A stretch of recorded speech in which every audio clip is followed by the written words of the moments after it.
Hello everyone, welcome to the episode 69 of SoLeadSaturday. The guest we have today, Mary N. Hasavary, is a film director and scriptwriter with an international background which includes Thailand, Norway, and Iran. She received an MA in filmmaking from the London Film School in 2015 but made her first film at the age of 16. Her film Before Spring was award nominated at 5 film festivals, among them Oscar qualifying Bogo Short International Film Festival. She received honorable mentioning at the Isle of Wight International Film Festival. Mary has several years of experience in the international film industry. She recently received a talent development grant and a script development grant from the Norwegian Film Institute. Her feature documentary and the stage play, Dhamma, received financial support from the Norwegian Arts Council. She is currently working on her directorial feature debut, Persona, with producer Autumn Bailey Entertainment and Paradox House. Mary would like to share her creative process along with some of her ups and downs to inspire and guide other creative visionaries out there, especially other outliers like herself. Wow, this sounds amazing, and I'm sure that the episode is going to be fun. Um, so I can't wait to welcome her. So let's just welcome her and hear more about her career journey. How did she find her area of interest and managing to lead that? Hello there, Mary. Very happy to have you on the show and really appreciate all your time and consideration being on the show. Thank you. Glad to be here. Thank you so much. And our first section is about passion and interest. So, how did you find your interest in this particular field, filmmaking, and what motivates you every day to be in this field? I started to get interest for filmmaking quite early on when I was 16. But it wasn't until I was about 23 that I picked up filmmaking again and just started making short films, basically. And that led me on the path to where I am now. That's great. And yours, Yeah. yeah. Because What was the I second was reading question? your Sorry. achievements, right? When I was reading it seems that you made your first film at the age of 16. So, how do you feel like getting that vision at early age? Well, in my case, I was actually, I grew up in Norway. So at high school, you can choose whatever direction you want to focus on. And so I chose media and communication. And one of our assignments were making short films. So that was one of the projects that we had to do. And that was actually my way into discovering film. Wow, that's great actually. And how was your parental situation? Like, parents were very supportive for choosing this field, or how was that? Right. Well, I was very fortunate that I have parents that supported me, especially my father was like, yeah, do whatever you want, just be ambitious. My mom was a little bit more, what do you call it, pragmatic. Like, you have to think about what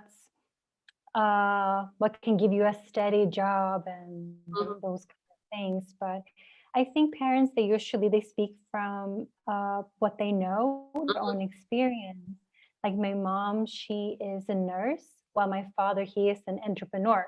So, so that reflects also what they're going to recommend their daughter, I guess. Yeah. Yeah, yeah. That's great. And you have chosen different path actually.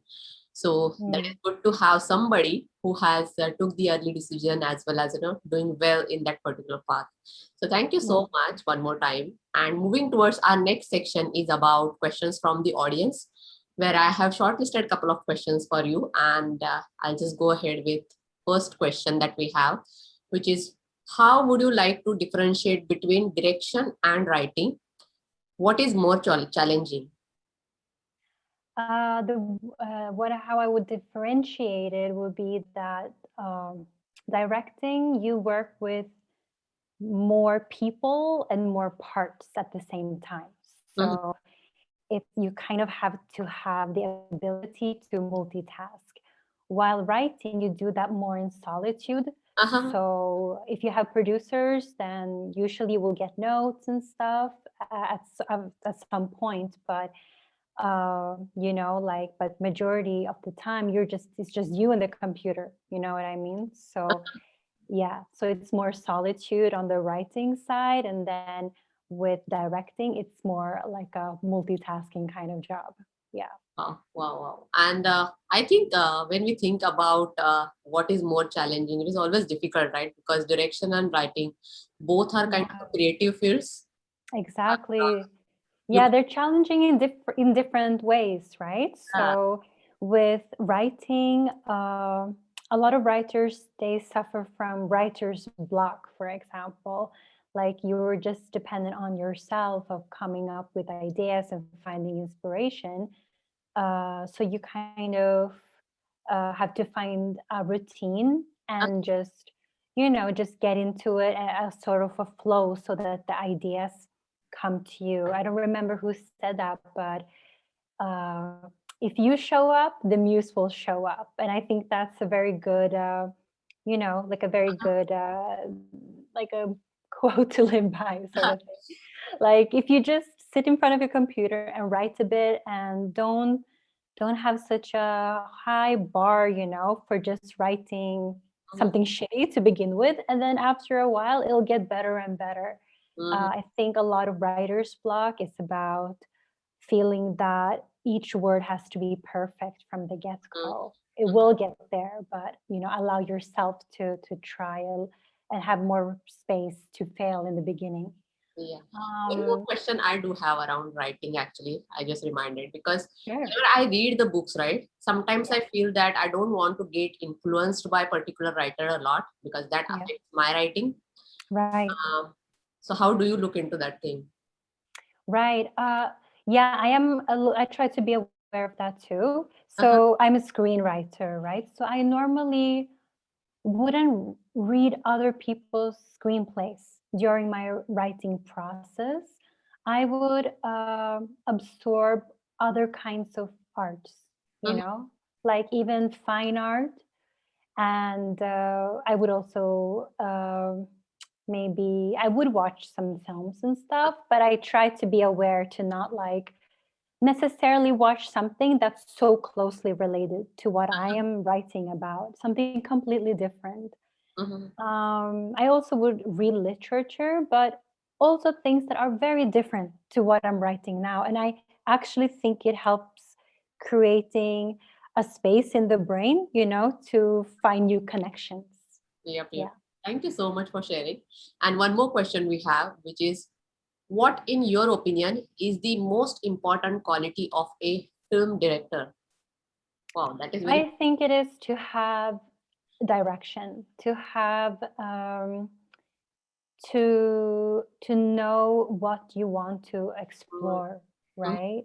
Yeah, I think that's what's It's most very important. challenging, I feel, because direction is like something foreseeing something, right?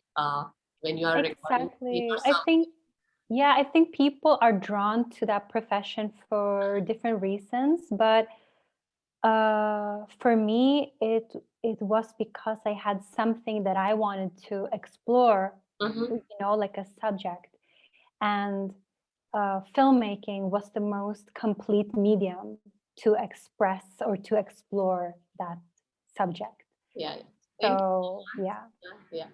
And moving towards our next section is a fun segment where I'm going to give three words, keywords, which are moreover associated with your profile. And you have to tell me what comes to your mind immediately. So it can be a replacement keyword for that one, or it can be a short definition as well. All right. Are you ready? Yeah. Okay. So the first word is communication. Communication, people. Wow, that is really a good one. I really appreciate that one. Second one is filmmaking. Um, Filmmaking, I would say movement. Mm-hmm. And Mm, then writing. writing, stories. Wow. I loved all those. And thank you so much for being, impromptu and coming with those keywords. Moving towards our next Okay. segment is about exploring your career, work, and volunteering. And I wanted to cover two questions, which is like kind of clubbed under one. For the question is, currently you work as a communication officer at Ocean Power Parks, and what made you Right. work on it? Also, how do you see technology changing the filmmaking area? Sure. That's a good question. So I'm a CCO at Ocean Power Park. So that's a board member, right? Uh-huh. So not like a day-to-day job, but like I come with, I like there's like certain sections in the year where I work, you could say. The reason why I got into it is because for two reasons. One is that I'm very passionate about the climate Mm-hmm. and how we can most, like efficiently solve the climate issues, which I think would be through technology and replacing fossil fuels. Mm-hmm. And Ocean Power Parks is actually a company and invention that was created by my father. Mm-hmm. So it was quite natural for me for him to invite me on the board because I also have marketing communications background. That's my bachelor. Wow. So, yeah, so I felt very natural for me to help out in that respect as well. And to your second question about how I think technology would change filmmaking, right? Mm-hmm. Or how it is changing filmmaking. I think it's making filmmaking more accessible in a way that it's making it more available to younger people, more people to try it out. With you can even make a film with your phone, right? But I think there's a difference between uh, just filming something and then actually making a film, right? That's like a process that has many components to it. And I think, it also becomes very filled with, how to say it becomes quite saturated. So, uh, in many ways, people in the industry as well can feel like they're drowning Mm-hmm. in the amount of content because everything that's made, just because you can make it doesn't mean it's good, right? Yeah.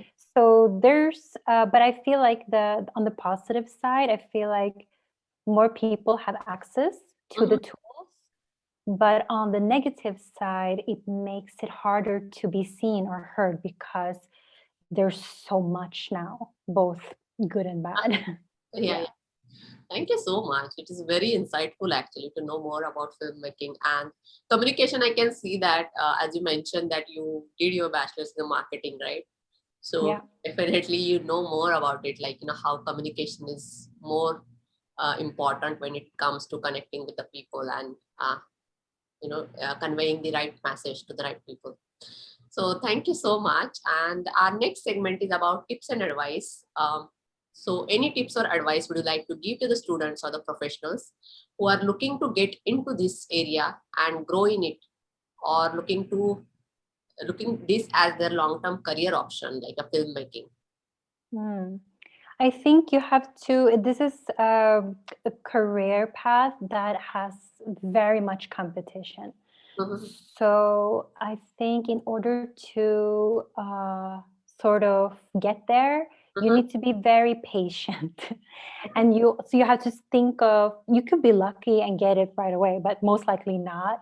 You uh-huh, should think of your career as in like 5 or 10 years. So your motivation really has to come from within, and it needs to be something that you could do in your spare time. It's something you enjoy doing all the time, almost, right? So, for example, in my case, I keep writing screenplays. And that's what I would advise people to. For example, if you want to be a screenwriter, just keep writing. And so you are sowing, you're planting many seeds. You should have many screenplays, mhm, on the go. So when you meet someone, when you meet a producer and you want to pitch your project, you already have, you have something that they might connect with. And the same with directing, because I also direct my screenplays. Uh-huh. So I would start one project, right? Write the screenplay, develop it, pitch it, and then I will get so far with it, right? Maybe I get some funding here, I didn't get all of it, or it seemed like it's going somewhere, then it stopped. And then I'm like, okay, I'm gonna put that, like, wait a little bit with that. I start another project. And I've seen that, for example, I had one project, a documentary actually, because I also work with documentary as well as fiction, that I started 4 years ago, and I applied for funding. I got some funding, but then I didn't get the rest, right? So I had to return. That was quite bitter. But then I didn't stop. I decided to take some of my own money, a little bit, and create like a visualization, a few scenes that I shot, you know. And then I had that. I was invited to pitch at different film festivals, different forums. Mm-hmm. Didn't go further. I was like, okay. Then I waited. I did other projects. Uh-huh. Then I found another director that loved, you know, the sketch, not the sketch, but the visualization that I already had, those scenes. And then together, like, I invited him to co-direct, and together we applied for funding, and we got our complete funding after. This whole process took 4 years. This was one project. And I have many film projects that I work on similarly. So you can't just have all your eggs in one basket. That's what I'm Uh-huh. saying. Plant many seeds, and then they will, depending on the tree, you know, they will sprout in their own time.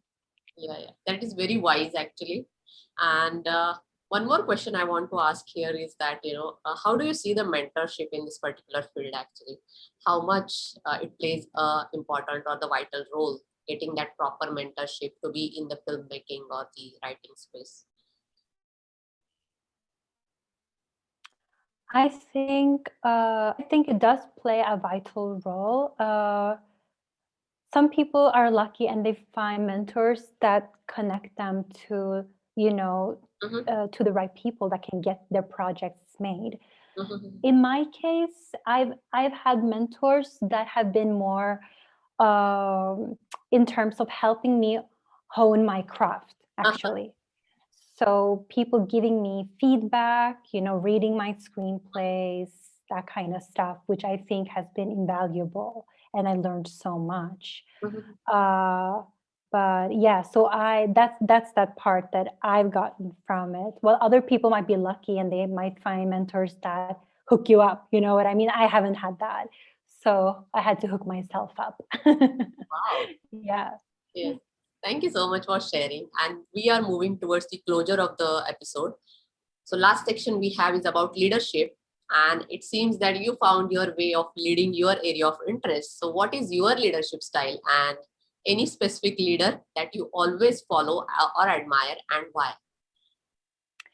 I think my leadership style is leading with my heart, Uh-huh. because I feel like you need to have, you know, passion for what you're doing. It has to come from a deep place, something that's bigger than yourself, something like that. And also that I feel like I also see this as a lifestyle. So I'm thinking about, like if you're on set and the day in day out, you know, like life of that, the process of that, like what kind of boss would I like to have, right? So I'm thinking of it more as a family, you know, like so I really like to, yeah, I live with my heart, but Uh-huh. that doesn't mean that, you know, that I don't have boundaries, that if I think that something uh isn't right, that I won't let someone know, you know. That's part of leading with your heart, I think. Yeah. Yeah. So, but definitely leading with your heart, leading with kindness and fairness, for sure. Mhm. Yeah. um and a leader that I look up to, there are so many, but someone that came to mind was Ruth Bader Ginsburg, because she really, she's, for those who don't know, she's like a Supreme Court justice, and she recently passed away. Um, and in the US. And she actually was part of creating the anti-gender discrimination law. Before that, there were no such thing. So she really paved the way for many of us, to be able to thrive Mhm. in this day and age. And I watched a film that was based on her life that's called On the Basis of Sex, and it showed her struggle, as a woman, and then how she overcame that, and how she found ways around it. Mhm. She, like, in a very clever ways. So yeah, I recommend that film as well. Yeah, I would love to watch that actually. So that is in Mm, my menu card now that I yeah. will check that movie. And thank Oh, you so much for being here and sharing your career journey as well as the way you are leading it. It is truly inspirational for the people out there who are looking to build their career in it. And really appreciate all your time and consideration being on the show. Thank you. thank you. My pleasure being here. Yeah, thank you. Coming to our closure quote. So our today's quote is from Danny Boyle, and the quote says, to be a filmmaker, you have to lead. You have to be psychotic in your desire to do something. People always like the easy route. You have to push very hard to get something unusual, something different. This is a great one. And on that quote, we are closing today's episode. See you guys in the next episode. Until we meet, happy leading. Let's lead together. Stay safe. Bye for now.